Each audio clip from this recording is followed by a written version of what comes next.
નમસ્કાર, હું રાકેશ પંડ્યા. આપ નિહાળી રહ્યા છો અડીખમ ગુજરાત. મહીસાગર જિલ્લા મથક લુણાવાડા ખાતે 145 વર્ષ જૂનું ઐતિહાસિક કિશન સાગર તળાવ આવેલું છે. લુણાવાડા નગરમાં સુંદર હરવા ફરવાનું સ્થળ બની રહે તે માટે આ ઐતિહાસિક કિશન સાગર તળાવના બ્યુટિફિકેશન માટે રાજ્ય સરકારે અંદાજે ₹8 કરોડની ફાળવણી કરી છે.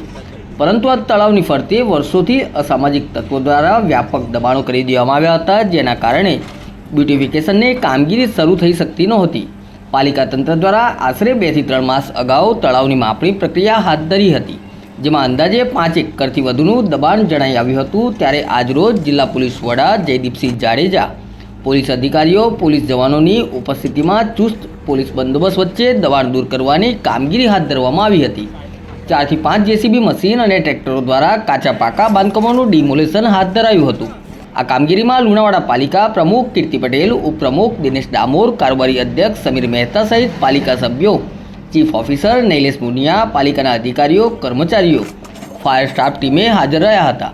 દબાણો દૂર થયા પછી બ્યુટિફિકેશનની કામગીરી શરૂ કરી વોકિંગ ટ્રેક સહિતની સુવિધાઓ હાથ ધરાશે.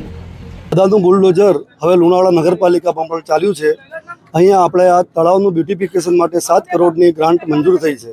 તળાવના ફરતે અસામાજિક તત્વો દ્વારા ઓછામાં ઓછા 12 થી 15 કાચા દબાણો, 8 થી 10 કબરો અને 2 એકર જેટલી જગ્યા પર દબાણ કરી 80,000 થી 90,000 ફૂટ જગ્યા, આશરે 8 થી 10 કરોડની જગ્યા ઉપર દબાણ કરવામાં આવેલું હતું.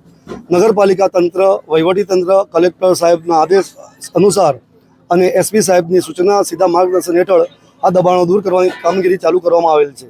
આ દબાણો, ગેરકાયદેસર દબાણો દૂર કરી અને પબ્લિકના વિકાસ કાર્ય માટે ફરતે વોકિંગ ટ્રેક અને તળાવને બ્યુટિફિકેશન કરી અને નગરના વિકાસ માટે આ કાર્ય કરવામાં આવ્યું છે અને પ્રજાના લોકહિતના કાર્યો ખુલ્લા મૂકવામાં આવશે.